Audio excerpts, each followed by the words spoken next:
And then he Yo, what's going on, guys? each It's your one boy and Jam made from a here, back strategy with a of his brand own. new video. Decades later, if you guys enjoyed this video, make sure you leave a like, comment, and subscribe. Let's hop right into it. I'm reacting to a video that one of the core members sent in the Discord.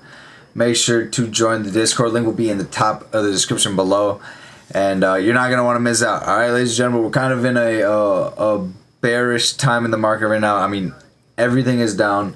Not much to do about it. I mean, you can't control anything that happens in the stock market at the end of the day, but you know, it's just gonna happen the way it does. But let's react to a video that was sent in. It was made in partnership with the Daily Upside, a daily newsletter that reached out to sponsor me. I said I'd take a look at it because I wanted to get paid. Sometimes all it takes, looking at some of the most violent financial losses you have ever seen or will ever see. Oh my god, they're so bad. I'm guessing if you already watch my channel, you're starting to become kind of desensitized to massive financial losses. After all, it's just numbers on a screen that don't actually translate to anything in real life, right? But if you're new to this whole investing, stock market kind of thing, this is probably going to be somewhat jarring. The losses we're about to look at are the quickest going to be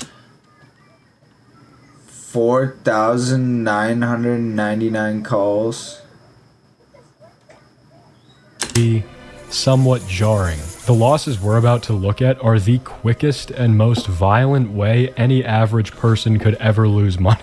It would actually be harder to go to the bank, get hundreds of thousands of dollars in cash, drench it in gasoline, and light it on fire. Is that that true? would take longer. So prepare yourself physically and mentally, because we're about to visit the graveyard of Wall Street bets. The graveyard of the internet. But before that, we have to learn about the architecture of financial losses.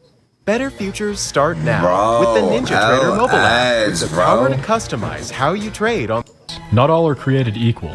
I'm guessing a lot of you newcomers are probably going to be asking, how?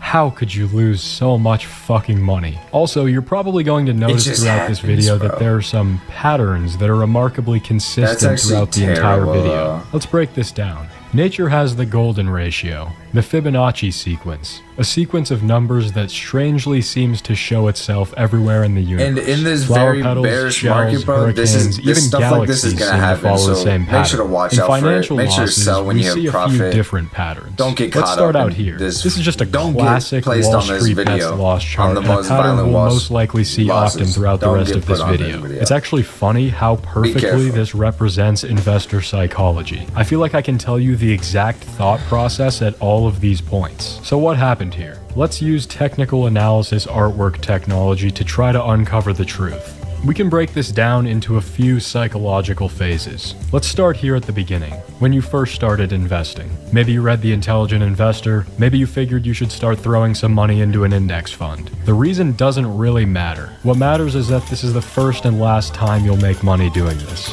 You've probably got a good diversified portfolio of blue chip companies that are heavily correlated with the S&P. Ah, you were so innocent.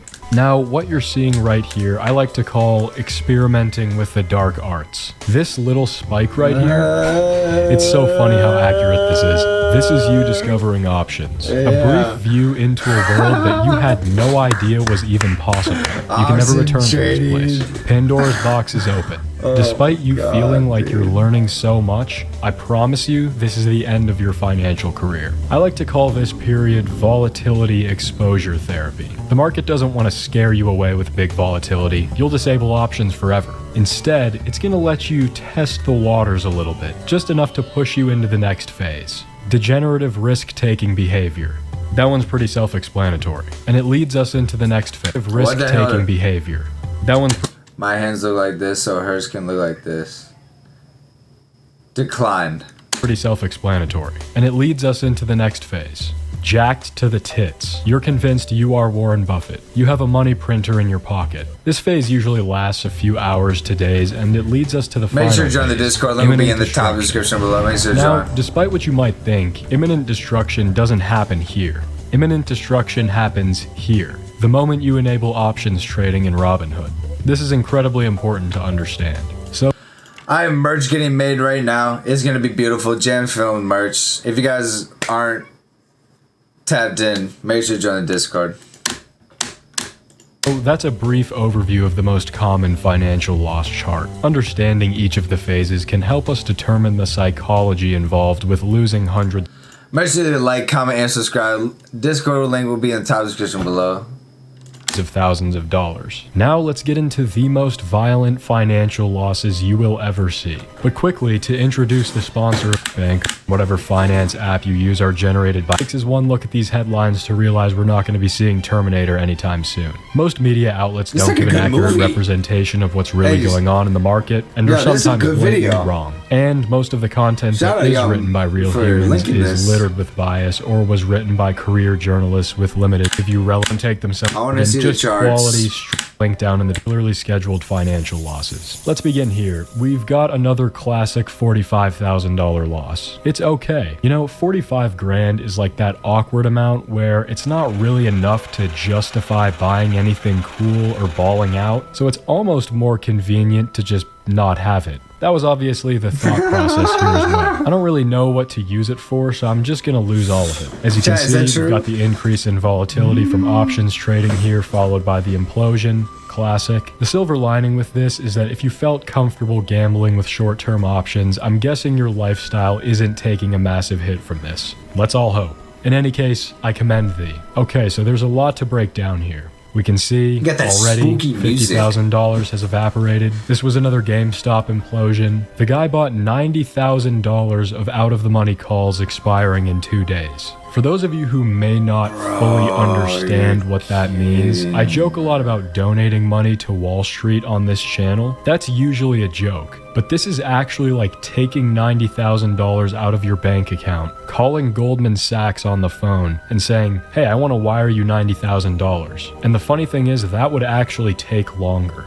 This is a perfect example of why it's incredibly important to recognize that buying a call isn't the exact same as going long on the stock, and you need to understand implied volatility before you mess around with options. This was posted on March 11th, right at the peak of the second GameStop rally. The problem is that a giant rally like this increases the implied volatility of GameStop options so much that the options market is literally pricing in 100% moves in GameStop's share price. This is a good lesson. It shows us that before putting $90,000 into something, reading even one Investopedia article might save you a lot of money. Alright, an 18-year-old making 100 grand with AMC calls, then losing it all. Pretty classic story of Wall Street bets degeneracy. What is $100,000 really? That's like free college tuition.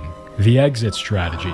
The thing all of us know we should have but never actually end up using. With this, we really once again have to beg the question, what would have been an acceptable return? If 10xing your money in a matter of weeks wasn't, is there any return that would have ever made you sell? Just something to keep in mind. This is so funny. Apparently at Fidelity, if you lose thousands of dollars, they send you a nice letter checking in to see if what you're doing is, you know, consistent with your investment objectives.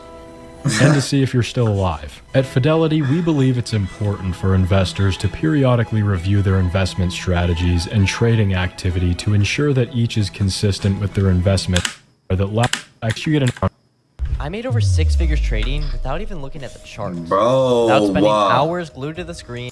Information to determine whether this activity is still consistent with your investment objectives. This activity? What, losing $500,000? Yeah, I can't say that was consistent with my investment objectives. Thanks for looking out for me though. See, there you go, always a silver lining.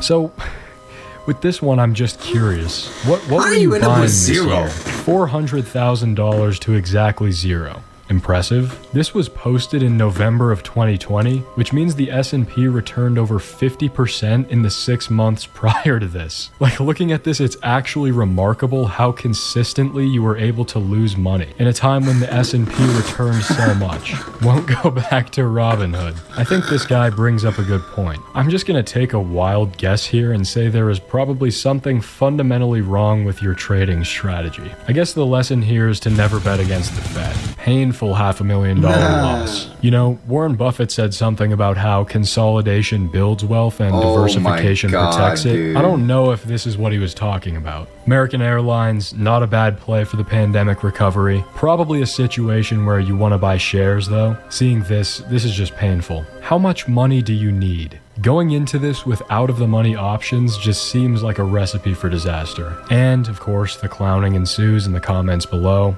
Love to see it. So, what was the thought process here? I'm genuinely interested to know. Obviously, you guys can see the situation. Another GameStop millionaire turned $35,000 into $5 million. This is a perfect example of if it's good enough to screenshot, it's good enough to sell. I think this comment just sums it up pretty well.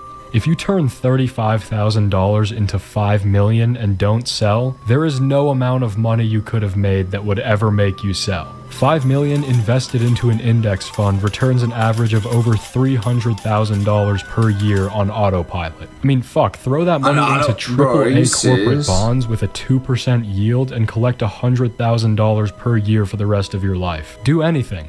Anything except what you did. Is there anything we can take away from this? Well, from everything I've seen, it seems like no matter how much money you have, it will never be enough, especially when it's just numbers on a screen. What's one common trait between all of these losses? Greed. Icarus fly. Okay, honestly, dude, this makes me feel a little bit better about my portfolio. Just a little bit. And don't worry, guys, I'll be back into this in no time. Although I did pull out. I pulled out some money, so I don't know if it counts for that in the graph. But, okay, that was terrible. If you guys have any other videos you guys want me to watch, or whatever. If it's good enough to screenshot, it's good enough to tag sell. me in them, and I will watch them, because this is actually super fun. Need to remember sometimes. This is a relax. Create a solid exit plan with all of your trades and stick to it. Or just buy index funds and actually make money. But where's the fun in that? Just play stock market safe. Don't do options. If I could go back in my journey, all time, I've been trading for like 4 years, I would not have gotten to options. Although I just got into options last year. But I would just have accumulated the money and put it into the fucking S&P 500. Fucking SPY, you know? But I love you guys so much, mate. Thank you guys so much for watching. If you guys did enjoy, make sure you leave a like, comment, and subscribe. Make sure you join the Discord. Link will be in the bottom of the description below. And I'll catch you guys in the next video. Peace. Mwah!